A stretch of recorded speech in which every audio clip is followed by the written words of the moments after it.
नमस्कार दोस्तों, स्वागत है आप सभी लोग का आपके अपने यूट्यूब चैनल नॉलेज गुरु में। तो दोस्तों, कल हम लोगों ने जैव प्रक्रम में पोषण तथा पोषण के प्रकार के बारे में जाना और जैव प्रक्रम के बारे में जाना, जिसमें से आज हम लोग मनुष्य के पाचन तंत्र के बारे में जानेंगे। तो मनुष्य का पाचन तंत्र क्या होता है, जिसमें भोजन को क्या किया जाता है, पचाया जाता है। पचाने का अर्थ जो है हम इस चित्र के माध्यम से समझते हैं। तो पहले समझ लेते हैं कि पाचन होता क्या है। कि जब कोई जटिल खाद्य पदार्थ को सरल खाद्य पदार्थों में तोड़ दिया जाता है, छोटे छोटे टुकड़ों में क्या कर दिया जाता है, तोड़ दिया जाता है, तो उसी को क्या कहते हैं, पाचन कहते हैं। जैसे हम लोग रोटी का टुकड़ा खाते हैं, तो रोटी का टुकड़ा खाने के बाद क्या होता है, कूच कूच के खाते हैं, कूच कूच के खाते हैं। खाने के बाद छोटे छोटे टुकड़े टूट जाते हैं। टूटने के बाद क्या वही जो है हमारे शरीर में जब जाएंगे तो जाने के बाद वो कोशिकाओं में भी पहुंच जाएंगे? तो नहीं, ऐसा नहीं होता है। जो कोशिकाएं होती हैं, आप लोग जानते हैं कि कोशिकाएं बहुत सूक्ष्म टाइप की होती हैं, बहुत छोटी छोटी होती हैं, जिसमें वो छोटे छोटे टुकड़े जो हैं बड़े होने लगे, बड़े हो जाएंगे। कोशिका हम लोग को दिखाई नहीं देती, लेकिन जो टुकड़े होते हैं टुकड़े दिखाई देते हैं, तो उससे भी छोटा करना आवश्यक होता है। तो उसी के बारे में जानेंगे कि मनुष्य में पाचन क्रिया कैसे होती है। तो सबसे पहले समझ लेते हैं कि मनुष्य का पाचन तंत्र होता क्या है। तो सबसे पहले जब हम लोग भोजन को ग्रहण करते हैं, तो ग्रहण करने के बाद क्या करते हैं, भोजन को अच्छे तरीके से कूच कूच के चबाते हैं दांतों से। किसके द्वारा? दांतों के द्वारा कूच कूच के चबाते हैं। और चबाने के बाद उसके बाद क्या करते हैं, अंदर जाता है। अंदर जाने के बाद उसका क्या होता है, सबसे पहले जो ग्रंथि आती है उसको बोलते हैं अमाशय। तो अमाशय में उसका क्या होता है, अमाशय में भी पाचन होता है। और पाचन होने के बाद फिर क्या होता है, छोटी आंत में जाता है। छोटी आंत में जाने के बाद फिर बड़ी आंत में जाता है। बड़ी आंत में जाने के बाद फिर गुदा द्वार के द्वारा उसको बाहर निकाल दिया जाता है, जो अपशिष्ट पदार्थ होते हैं। तो पाचन तंत्र की परिभाषा क्या हो जाएगी कि भोजन को चबाना, चबाए हुए भोजन को निगलना, निगले हुए भोजन को छोटे छोटे कणों में तोड़ करके आंत के माध्यम से खून के द्वारा विभिन्न कोशिकाओं तक पहुंचाने के लिए जिस जिस अंग का प्रयोग होता है उसे क्या कहते हैं, पाचन तंत्र कहते हैं। ठीक, तो सबसे पहले जानते हैं, इस चित्र के माध्यम से सबको समझते हैं। तो हमारा जो भोजन होता है वो भोजन क्या होता है, ये देखिए एक चित्र बनाया गया है। जिस चित्र में क्या बनाया गया है, ये देखिए यहाँ पे क्या होता है, हम लोग मुख के द्वारा भोजन को पहले क्या करते हैं, अंदर ग्रहण करते हैं, जिसको बोला जाता है मुख गुहा। मुख गुहा। तो ये देखिए मुंह जो है, इस मुंह में अंदर की तरफ क्या है, थोड़ा गैप है। इसी गैप में क्या होता है, भोजन को हम लोग डालते हैं, तभी तो जाकर के भोजन यहाँ पे जाता है। तो भोजन को जाने के लिए इसीलिए इसको क्या कहा था, मुख गुहा कहा था। अब इसे मुख में भी कई प्रकार की ग्रंथियाँ शामिल होती हैं, जिसमें हमारा जीभ हो गया और हमारे दांत हो गए। तो हम क्या करते हैं, जब भोजन को चबाते हैं तो चबाने के बाद मुंह से पानी निकलने लगता है। क्या निकलने लगता है, मुख से पानी निकलने लगता है। अब इसको आप लोग पानी मत समझिएगा, यह एक लसलसा रासायनिक पदार्थ होता है, जिसमें एक प्रकार का एंजाइम होता है जिसको बोलते हैं टाइलिन एंजाइम। यहाँ पे मैं लिख देता हूँ,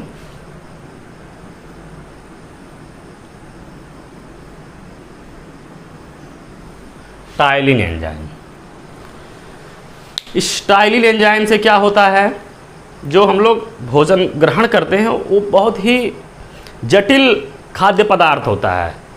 तो हम लोग भोजन में क्या क्या ग्रहण करते हैं, कार्बोहाइड्रेट ग्रहण करते हैं, प्रोटीन ग्रहण करते हैं, और विटामिन ग्रहण करते हैं, वसा ग्रहण करते हैं, ये सब चीज़ें ग्रहण करते हैं। तो ग्रहण इन सब चीज़ों में जो सबसे मेन चीज़ है वो है क्या, कार्बोहाइड्रेट, वसा और प्रोटीन। इन्हीं तीनों चीज़ों का पाचन होता है और किसी चीज़ का पाचन हमारे शरीर में होता ही नहीं है। यही तीन चीज़ क्योंकि क्या हैं, जटिल हैं।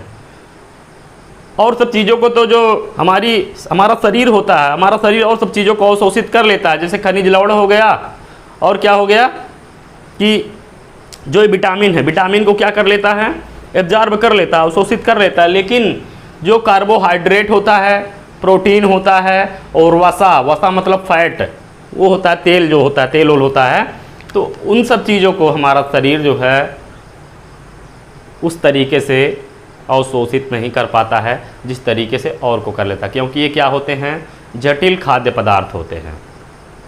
अब इसके लिए हमारे शरीर में इतनी बड़ी पाचन तंत्र की आवश्यकता होती है। तो हम लोग क्या करते हैं, उसको जब चबाते हैं, चबाने के बाद उसमें लार क्या मिल जाती है, लार मिल जाती है। लार में मैंने बताया कि टाइलिन नामक एंजाइम पाया जाता है। इस टाइलिन नामक एंजाइम द्वारा क्या होता है, वह जो जटिल खाद्य पदार्थ है, वो जटिल खाद्य पदार्थ में कार्बोहाइड्रेट जो होता है, उस कार्बोहाइड्रेट को यह टाइलिन जो होता है वो बदल देता है शर्करा में। किस में बदलता है, शर्करा में बदल देता है।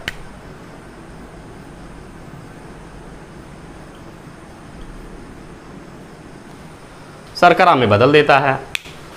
अब ये जो शर्करा होती है, ये क्या होती है, मल्टोज नामक शर्करा होती है। कौन सी, मल्टोज नामक शर्करा। शर्करा मतलब क्या कहते हैं, शर्करा मतलब जो स्वाद में क्या होता हो, मीठा होता हो। इसीलिए जब हम लोग कोई चीज़ खाते हैं, चाहे रोटी खाते हैं, चाहे चावल खाते हैं, जब चबा चबा के खाते हैं, तो चबा चबा के खाने के बाद वह जो भोज्य पदार्थ होता है वह धीरे धीरे मीठा लगने लगता है। तो यहीं से स्टार्ट हो जाती है कौन सी क्रिया, पाचन की क्रिया स्टार्ट हो जाती है। किस जगह से, मुख गुहा से।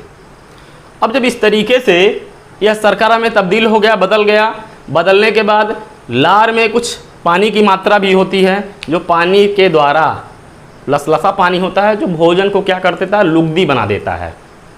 लुगदी मतलब क्या होता है, थोड़ा सरकने वाले टाइप का बना देता है एकदम। अब वो क्या होता है, यहाँ पर आता है, जिसको बोलते हैं ग्रसनी। यहाँ पर ग्रसनी बोलते हैं। यहाँ पे जैसे ही आता है, निगल द्वार के पास के नीचे जो है ग्रसनी होती है, वहाँ पे क्या होता है, एक पाइप के जैसी रचना बनी होती है। एक पाइप के जैसी क्या बनी होती है, रचना बनी होती है, जिसको कहते हैं ग्रसनी या ग्राफ नलिका बोलते हैं। इसमें क्या होता है, यह एक रबर के पाइप की तरह होती है। लेकिन जब हम लोग के शरीर में भोजन नहीं होता है तो क्या होती है, उसका छिद्र जो होता है वो एकदम बंद रहता है। लेकिन जैसे भोजन उसके समीप जाता है, उसमें एक प्रकार की गति होने लगती है। उस गति को क्या बोलते हैं, क्रमाकुंचन गति बोलते हैं। क्रमाकुंचन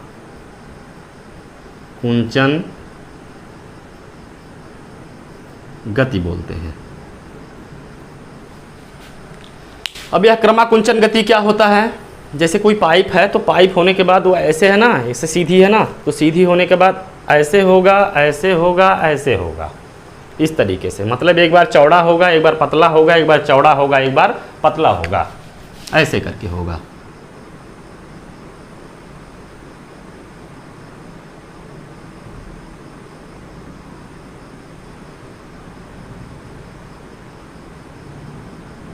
तो ऐसे क्रमाकुंचन गति होती है। इस क्रमाकुंचन गति के कारण वो क्या होता है, धीरे धीरे जो भोजन होता है वो नीचे की तरफ जाता है। और इस तरीके से जब उस पर दबाव पड़ता है, दबाव पड़ने के बाद थोड़ा थोड़ा क्या होता है, और भी टूटता है, और भी क्या होता है, टूटता है। अब यहाँ से आने के बाद क्या होता है, अगली प्रक्रिया स्टार्ट हो जाती है। अगला हमारा क्या स्टार्ट हो जाता है, पाचन तंत्र स्टार्ट हो जाता है, शुरू हो जाता है, जिसको बोलते हैं अमाशय। क्या बोलते हैं, अमाशय बोलते हैं। यह सी आकार की एक क्या होती है, रचना होती है, थैली होती है, जिसमें भोजन जो होता है वो संग्रहित होता है। अब इसमें जैसे ही भोजन आता है, आने के बाद इसमें जठर रस नामक पदार्थ स्रावित होता है, जो भोजन को क्या बनाता है, और भी सरल बनाता है। जो भोजन होता है, मल्टोज होता है, मल्टोज को और क्या बनाएगा, थोड़ा सरल पदार्थों में उसको तोड़ेगा और छोटे छोटे टुकड़ों में उसको तोड़ेगा। तो इसमें क्या होता है, एक प्रकार के अम्ल का स्त्रावण होता है जिसको HCl हाइड्रोक्लोरिक अम्ल के नाम से जाना जाता है। HCl परीक्षा में क्वेश्चन पूछता है कि हमारे शरीर में ऐसा कौन सा भाग होता है जहाँ से अम्ल का स्त्रावण होता है या हाइड्रोक्लोरिक अम्ल का स्त्रावण होता है, तो आप लोग उसका उत्तर क्या देंगे, अमाशय से। तो ये क्या करता है, जब ये HCl इसमें से स्त्रावित होगा तो स्त्रावित होने के बाद जो भोजन होता है उस भोजन को क्या बना देता है, यह अम्लीय बना देता है। अब अम्लीय बनाने के बाद और भी इसके कुछ कार्य होते हैं, जो क्या होता है, भोजन को अम्लीय जब बना देगा तो भोजन किसके लिए सुरक्षित हो जाएगा, भोजन में जो जीवाणु होंगे, कवक होंगे, पुराने जो भोजन के साथ आए रहे हैं, वो क्या हो जाएंगे, इसमें मृत हो जाएंगे, मर जाएंगे। यह अम्ल उसका कार्य करेगा। अब यह जब प्रक्रिया होती है, होने के बाद यहाँ पे स्टार्ट होता है जिसको बोलते हैं ग्रहणी। अब इस ग्रहणी में आएगा और ग्रहणी में आने के बाद यह जो होता है, यह यहाँ पे देखिए छोटी आंत बनी हुई है, इस छोटी आंत में भोजन जो होता है वो क्या होता है, पहुँच जाता है। अब यहाँ पे जो अमाशय होता है, अमाशय में जो भोजन होता है वो भोजन में, इसमें प्रोटीन का क्या होता है, पूरी तरीके से पाचन हो जाता है, क्योंकि इसमें एक प्रकार का एंजाइम होता है जिसको पेप्सिन बोलते हैं।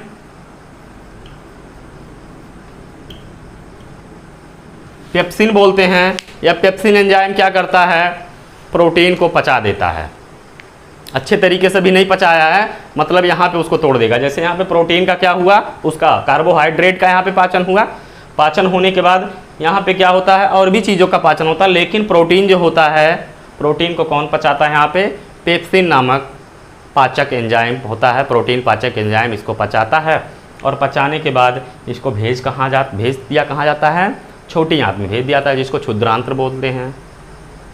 अब यहाँ पे आने के बाद क्या होगा, इसकी संरचना के बारे में पहले जानते हैं कि इसकी जो संरचना होती है, जिस तरीके से तौलिया होता है, तौलिए में छोटे छोटे क्या होते हैं, छोटे छोटे रोम होते हैं। उसी रोम के आकार की आंतरिक संरचना इसमें होती है। जो अंदर वाली दीवार होती है उसी में तौलिए की तरह की एक संरचना होती है, पूरी त्वचा पे अंदर जो है फैली हुई होती है, जिसको रसांकुर के नाम से जाना जाता है। इसमें जो अंदर संरचना होती है इसको किसके नाम से जाना जाता है, रसांकुर।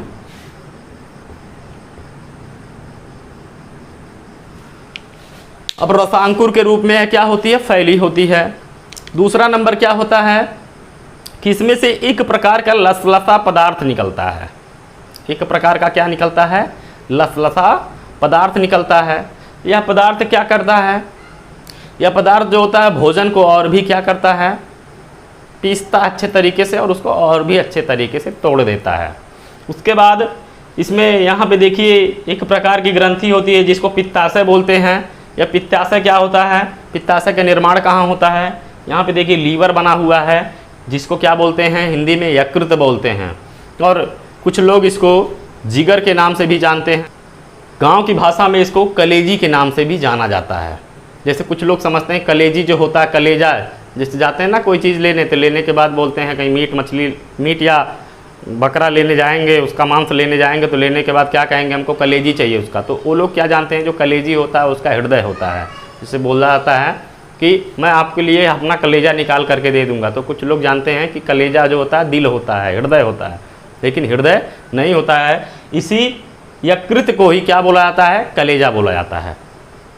तो इसमें देखिए एक प्रकार की ग्रंथि लगी हुई है छोटी सी, जिसको क्या कहते हैं, ये हरे कलर की होती है, जिसको पित्ताशय के नाम से जाना जाता है। और ये पित्ताशय जो होता है ऐसे निकला हुआ होता है, जो कि ग्रहणी से मिल गया होता है।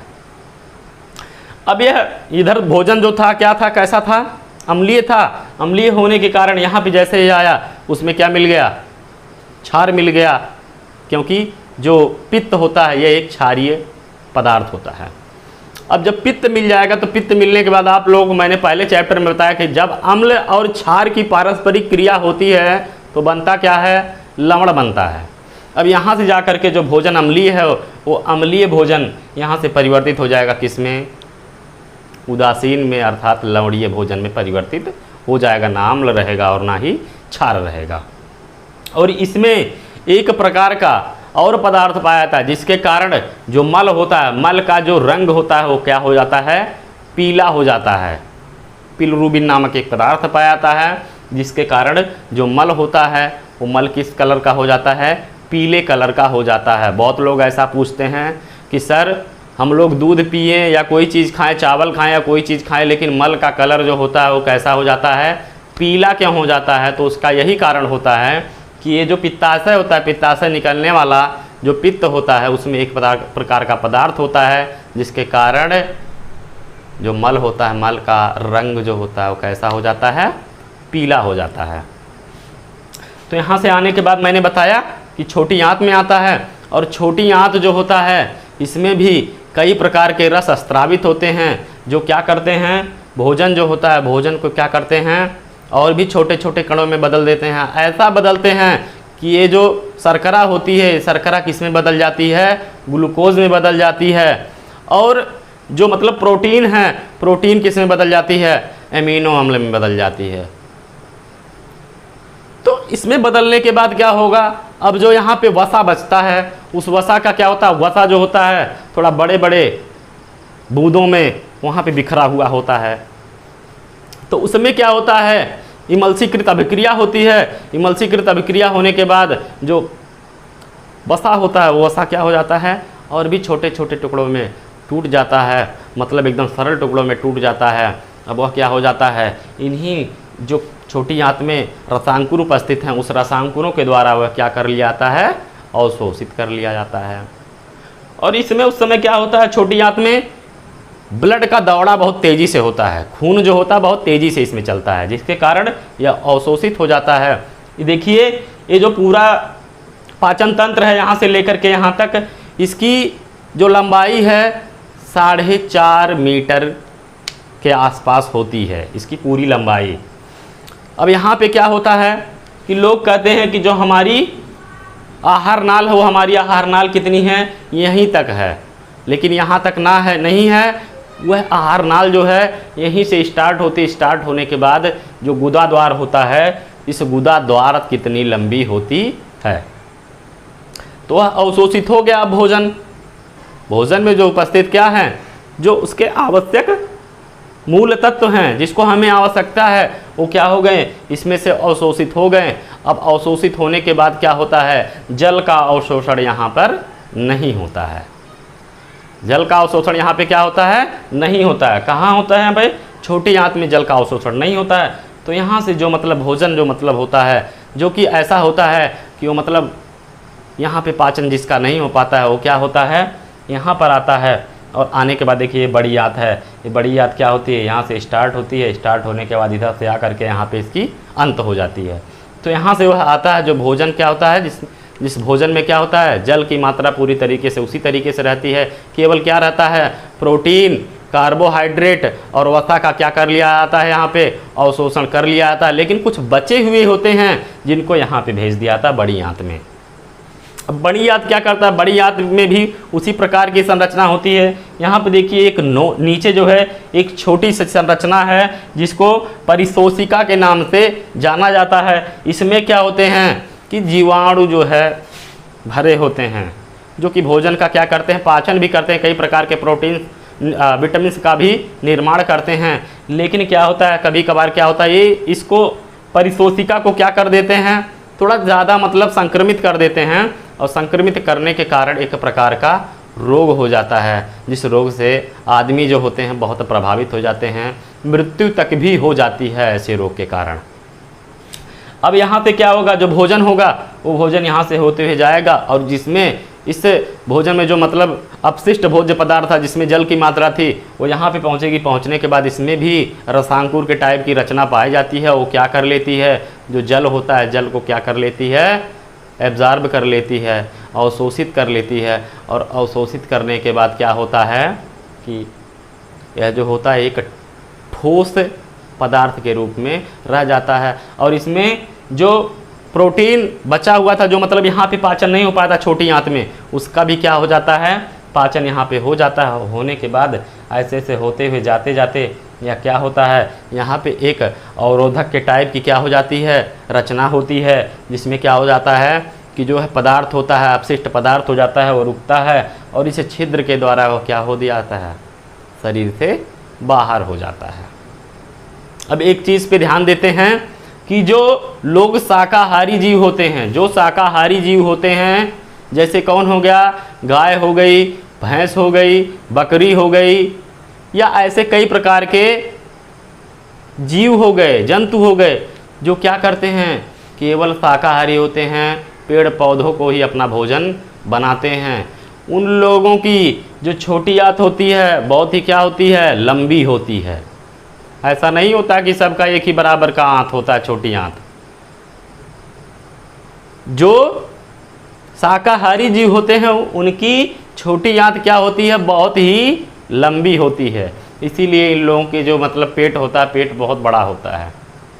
ऐसा क्यों होता है, क्योंकि वो लोग तो प्रोटीन का मतलब प्रोटीन का फीडिंग करते नहीं हैं। अब प्रोटीन जो होता है, प्रोटीन को मैंने बताया कि यही जो मतलब ये हमारी अमाशय है, इसी अमाशय में प्रोटीन का क्या हो जाता है, पाचन हो जाता है। पाचन होने के बाद यहाँ से उसको खींच लिया जाता है। लेकिन जो कार्बोहाइड्रेट है, इस कार्बोहाइड्रेट का पाचन कहाँ पे होता है, छोटी आंत में होता है, मुख में होता है, छोटी आंत में होता है। अब यहाँ के लिए क्या होगा, वो लोग ज़्यादा से ज़्यादा मात्रा में क्या होते हैं, कार्बोहाइड्रेट का क्या करते हैं, कार्बोहाइड्रेट ग्रहण करते हैं, जिसके कारण उनको ज़्यादा समय लगता है प्रोटीन के पाचन करने, उसके क्या नाम है, कार्बोहाइड्रेट के पाचन करने में उनको ज़्यादा समय लगता है। अब देखते हैं कि जो मांसाहारी जीव होते हैं उनमें ये जो छोटी आंत होती है वो कितनी बड़ी होती है। मांसाहारी जो जीव होते हैं उनकी छोटी आंत बहुत ही छोटी होती है। छोटी आंत तो कहने पर ही केवल क्या है, छोटी आंत है, लेकिन यह बड़ी आंत से भी क्या है, बड़ी है। इतना आप लोग जानते रहिएगा कि जो छोटी आंत है उसका नाम भर केवल क्या है, छोटी आंत, क्योंकि वह एक जगह पे क्या होती है, लिपटी हुई होती है, कुंडलित हुई रहती है। इसी के लिए इसको छोटी आंत बोलते हैं। बड़ी आंत क्यों बोलते हैं, यहाँ से करके यहाँ तक फैली हुई है, जिसके कारण यह बड़ी आंत हो जाती है। मांसाहारी जीवों में छोटी आंत क्या होती है, छोटी होती है। जैसे शेर हो गए, चीता हो गया, बिल्ली हो गई, इन सब में क्या होती है, छोटी आंत बहुत ही छोटी होती है। मनुष्यों में क्या होती है छोटी आंत, मनुष्य में ना बहुत ही ज़्यादा लंबी होती है और ना ही बहुत ज़्यादा क्या होती है, छोटी होती है। उनमें क्या होती है, मिनिमम होती है, मध्यांतर में होती है। क्योंकि मनुष्य जो होते हैं क्या होते हैं, शाकाहारी भी होते हैं और मांसाहारी भी होते हैं, जिसके कारण प्रकृति ने इनको कैसा बनाया है, छोटी आंत इनमें जो होती है उसको कैसा बनाया है, मीडियम में बनाया है। तो इस प्रकार से अब चलते हैं हम लोग यकृत के बारे में थोड़ा सा जानेंगे। यकृत जो होता है एक गुलाबी रंग का पाचन तंत्र होता है। हमारे शरीर की सबसे बड़ी ग्रंथि के तौर पर किसका नाम लिया जाता है, यकृत का ही नाम लिया जाता है। इसको लीवर भी कहते हैं, इंग्लिश में लीवर कहते हैं, हिंदी में इसको यकृत कहते हैं। यह 1.5 किलो तक होता है मनुष्य में, 1.5 kg तक होता है। यह क्या करता है, यह जो होता है पित्ताशय का निर्माण करता है, कई प्रकार के भोजन के पचाने वाले एंजाइमों और रसों का भी निर्माण करता है। दूसरा कार्य क्या करता है, जो हम लोगों में ज़्यादा मात्रा में क्या बन जाता है, ग्लूकोज बन जाता है। तो उस ग्लूकोज को क्या करता है, यह उस ग्लूकोज को यह क्या करता है, वह ग्लूकोज को ग्लाइकोजन में बदल देता है। समय आने पर क्या होता है, जैसे ग्लाइकोजन क्या होता है, ग्लूकोज से ग्लाइकोजन में बदल गया, और ग्लाइकोजन होने के बाद एक प्रक्रिया, जब मान लीजिए आदमी जो होता है वो भोजन ग्रहण नहीं कर रहा है, भोजन उसको नहीं मिला, तो ना मिलने के कारण जो होता है यह ग्लाइकोजन फिर किस में बदल जाता है, ग्लूकोज में बदल जाता है। और ग्लूकोज में बदलने के बाद वह हमारे शरीर में एनर्जी देता है।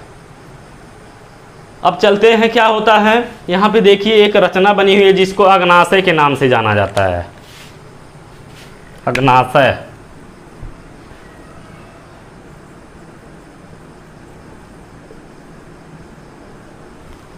यहाँ पे एक पत्तियों की तरह की क्या बनी हुई है, रचना बनी हुई है जिसको किसके नाम से जाना जाता है? अग्नाशय के नाम से जाना जाता है। यह भी हरे कलर की रचना होती है जिसमें 3 प्रकार की कोशिकाएं पाई जाती हैं, अल्फा, बीटा और गामा। ये 3 प्रकार की क्या होती हैं? कोशिकाएं पाई जाती हैं जिसके द्वारा विभिन्न प्रकार के हार्मोन्स का क्या होता है? निर्माण होता है। इसी में जो तीनों कोशिकाओं को मिला दिया था, तो मिलाने के बाद एक नाम दिया आता है जिसको बोलते हैं लैंगरहैंस की दीपिकाएं। लैंगरहैंस की दीपिकाएं क्वेश्चन पूछ लिया जाता है परीक्षा में, लैंगरहैंस की दीपिकाएं कहाँ उपस्थित होती हैं? तो आप लोग उसका जवाब देंगे क्या? अग्नाशय में उपस्थित होती हैं लैंगरहैंस की दीपिकाएं। अब क्या होता है कि चलते इसकी कुछ बेसिक चीज़ों को समझते हैं। जैसे कुछ ऐसे लोग होते हैं जिनमें जो अम्लीयता के शिकार होते हैं, जिनमें क्या होता है? खट्टी डकार आती है और खट्टी डकार आने के कारण उन लोगों के सीने में एक प्रकार का जलन होता है। यह क्यों होता है? कैसे होता है?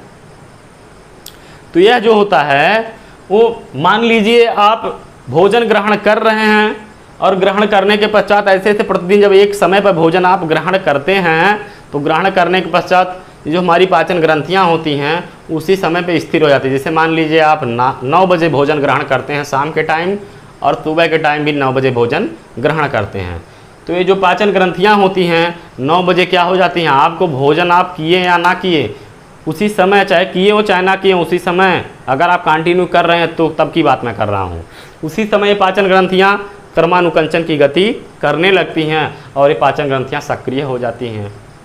तो इस स्थिति में क्या होता है? मान लीजिए आप ऐसा प्रक्रिया कर रहे हैं, लेकिन कुछ ऐसा परिस्थिति आया आपके सामने कि आपको भोजन ग्रहण करने के लिए टाइम नहीं मिला, आप भोजन 9 बजे ग्रहण नहीं कर पाए, जिसके कारण क्या होगा कि 9 बजे यह क्रमानुकंचन की गति करने लगेगा। गति करने के बाद यह जो हमारा अमाशय होता है, इस अमाशय से हाइड्रोक्लोरिक अम्ल का क्या हो गया? स्त्रावण हो गया। हाइड्रोक्लोरिक अम्ल का क्या हो गया? स्त्रावण हो गया, वह निकल गया। अब निकलने के बाद क्या होगा? निकलने के बाद यहाँ पे भोजन है नहीं, हाइड्रोक्लोरिक अम्ल निकल गया। अब यह क्या करेगा? जो आपके इस ग्रास नली में द्रवित पदार्थ है, रस है, पाचक रस है, या पाचक रस के साथ क्या हो जाएगा? मिल जाएगा, और मिलने के बाद ऊपर की तरफ जाएगा, और जाने के बाद यह क्या करेगा? डकार के तौर पे हमारे मुख द्वार पे आता है, जिसके कारण क्या होता है? हमारा जो गला होता है वो जलन करने लगता है। और सीना क्यों जलन करता है? इसी के कारण जब यहाँ पे आता है, यहाँ पे आने के बाद उसमें ऐसी जलन करता है जिसके कारण हमको लगता है कि हमारे सीने में क्या हो रही है? जलन हो रही है। इसी तरीके का कुछ लोगों को क्या होता है? कुछ लोग क्या करते हैं? ज़्यादा मसाले वाली चीज़ों को खाते हैं और ज़्यादा ही क्या खाते हैं? तैलीय पदार्थों को खाते हैं।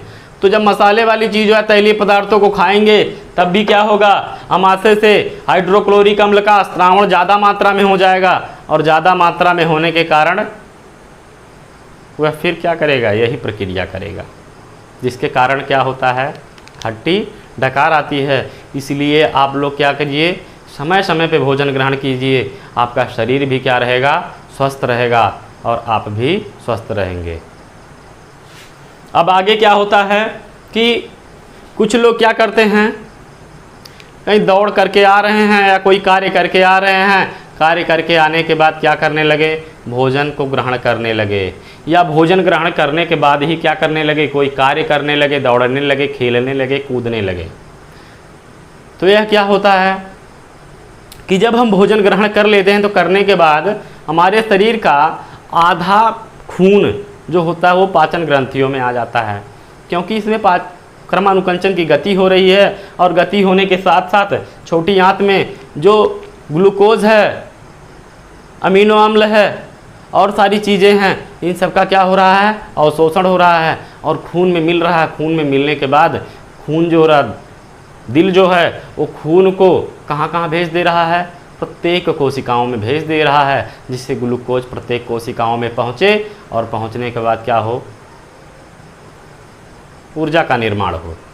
लेकिन आप क्या कर रहे हैं, भोजन को ग्रहण किए, ग्रहण करने के बाद आपने दौड़ना स्टार्ट कर दिया, खेलना स्टार्ट कर दिया, फिजिकल वाला कार्य करना स्टार्ट कर दिया। अब जब आप ऐसा कार्य करेंगे तो आप लोगों को पता है कि आप लोगों की जो पेशियां होती हैं वो पेशियां क्या होती हैं, खून के आधार पे ही, जब खून की सप्लाई होती है तभी वह पेशियां वहाँ पे कार्य करती हैं। जैसे मैं ये हाथ उठा रहा हूँ तो हाथ उठाने पर यहाँ पर ब्लड जो है, खून जो है वो क्या हो गया, आकर के भर गया, भरने के बाद हमारा हाथ उठने लगा, एक प्रेशर से उठता है। इसी तरीके से आप दौड़ने लगे, दौड़ने के बाद आपके जांघों पर जा कर के और नीचे जा कर के पूरे पैर में जा कर के जो ब्लड है शरीर का वो वहाँ पे पहुँच गया, उसको कार्य करने के लिए पहुँच गया। तो जो आपका खून है आपके शरीर का, वह खून क्या होगा, यहाँ से वहाँ पर चला जाएगा, जिसके कारण इस पाचन तंत्र में क्रमानुकंचन की गति होगी नहीं, और जब होगी नहीं तो भोजन क्या होने लगेगा, एक जगह पे एकत्रित होने लगेगा, कलेक्ट होने लगेगा एक जगह पर, जिसके कारण क्या होता है, कुछ देर बाद पेट जो होता है वो दर्द करने लगता है। मालूम होता है कि भोजन जो है एक जगह पर इकट्ठा हो गया है और बहुत ही तीव्र पीड़ा होने लगती है। तो ऐसी प्रक्रिया में आप लोगों को मैं बताना चाहता हूँ कि आप लोग भोजन ग्रहण करने के बाद या भोजन ग्रहण करने के जस्ट पहले खेले कूदे ना। अगर आप लोग खेल कूद करके कहीं से आए हैं तो आने पर क्या करें कि आप लोग कुछ देर आराम कर लीजिए। इसीलिए बूढ़े बुजुर्ग लोग क्या कहते हैं कि भोजन जब आप कीजिए तो करने के बाद कुछ देर कहीं से अगर आप आए हैं तो कुछ देर क्या कर लीजिए, आप आराम कर लीजिए। आराम करने के बाद तब जा कर के भोजन ग्रहण कीजिए और बोलिए चालिए मत, क्योंकि बोलने चालने से भी क्या होता है कि ये जो जबड़ा होता है वो कार्य करता है। और दूसरी बात क्या होती है, इसी देखिए मुख गुहा के बगल में ही क्या है, मुख गुहा के बगल में ही क्या है, यहाँ पे श्वास नलिका है। इस श्वास नलिका में क्या होता है, एक ढक्कन के टाइप का होता है। जो ढक्कन क्या होता है, जब हम लोग भोजन को ग्रहण करते हैं तो ढक्कन जो होता है श्वास नलिका को ढक लेता है। लेकिन जब आप बोलना स्टार्ट करेंगे तो बोलना कैसे स्टार्ट होगा, हवा तो निकलेगा। तो जब हवा निकलेगा तो किसका रास्ता खुलेगा, इस श्वास नलिका का रास्ता खुलेगा। और जब रास्ता खुल गया, खुलने के बाद आपके श्वास नलिका में क्या चला जाएगा, भोजन के कुछ अगर पार्टिकल चले गए तो जाने के बाद आपको क्या होगा, कई सारी बीमारियों को सामना करना पड़ेगा, जिसके कारण क्या होने लगता है, सुड़सुड़ी आने लगता है, नाक पे क्या बच जाता है, चावल ओवल के दाने बच जाते हैं, जो बहुत दिक्कतें भी उत्पन्न कर देती हैं। और किसी किसी में क्या होता है, जो फेफड़ा होता है फेफड़े में पानी भर जाता है, जिसको ऑपरेशन के द्वारा ही क्या किया जाता है, सही किया जाता है। दोस्तों कभी कभी क्या होता है कि जब हम लोग ज़्यादा तेलीय पदार्थों का क्या कर लेते हैं, सेवन कर लेते हैं, या और किसी भी चीज़ों का सेवन कर लेते हैं, तो सेवन करने के बाद जो हमारा पेट होता है, उस पेट से मतलब जो मल होता है, मल के साथ है बहुत ज़्यादा मात्रा में जल का क्या होने लगता है, अस्तरावण होने लगता है, जिसको आमतिसार रोग के नाम से जाना जाता है, जिसको हम लोग गांव की भाषा में पेट झड़ना भी कहते हैं। ठीक है, तो इस तरीके से क्या होता है कि शरीर से जो पानी है वो पानी क्या होने लगता है, बाहर होने लगता है। किसके द्वारा, गुदाद्वार के द्वारा। अब गुदाद्वार के द्वारा जब पानी क्या होने लगेगा, मल के साथ बाहर निकलने लगेगा, तो बाहर निकलने के बाद होगा क्या, शरीर जो होगा हमारा क्या होगा, डिहाइड्रेशन का शिकार हो जाएगा। तो ऐसी प्रक्रिया होती क्यों हो उसके बारे में जानते हैं। मान लीजिए कि तेलीय पदार्थों का हमने सेवन किया और सेवन करने के बाद क्या हुआ, छोटी आंत में उसका क्या हुआ, थोड़ा बहुत पाचन हुआ। पाचन होने के बाद वो कहाँ आया, बड़ी आंत में आया। बड़ी आंत में आने के बाद वहाँ पर भी क्या होगा, जो उसकी श्लेष्मिकाएँ हैं, जो छोटे छोटे रोमयुक्त श्लेष्मिकाएँ हैं जो खींच रहे हैं उसको, जल को और सब चीज़ों को, उन सब पे क्या हो जाएगा, उस वसा का क्या हो जाएगा वहाँ पे, वो मतलब उस दीवार पे चिपक जाएगा, जिसके कारण उसकी जो छिद्र होती है वो क्या हो जाएगी, बंद हो जाएगी। अब बंद होने के बाद क्या होगा कि वह जो मल में उपस्थित जल है उस जल को अवशोषित कर नहीं पाएगा। अब मल में उपस्थित जल को जब अवशोषित नहीं कर पाएगा तो इस तरीके से वह इस तरीके से निकलते निकलते आकर के गुदा द्वार से जल और मल दोनों एक साथ निकलने लगता है, जिसको आमतिसार रोग कहते हैं। यही प्रक्रिया होती है जिससे पेट झड़ने लगता है। ठीक है, तो इन सब चीज़ों को हमने आज समझा। अब आगे चल करके हम लोग दूसरे टॉपिक पर ध्यान देंगे। तब तक के लिए आप लोगों से मैं विदाई लेना चाहता हूँ। नमस्कार, जय हिंद, वंदे मातरम।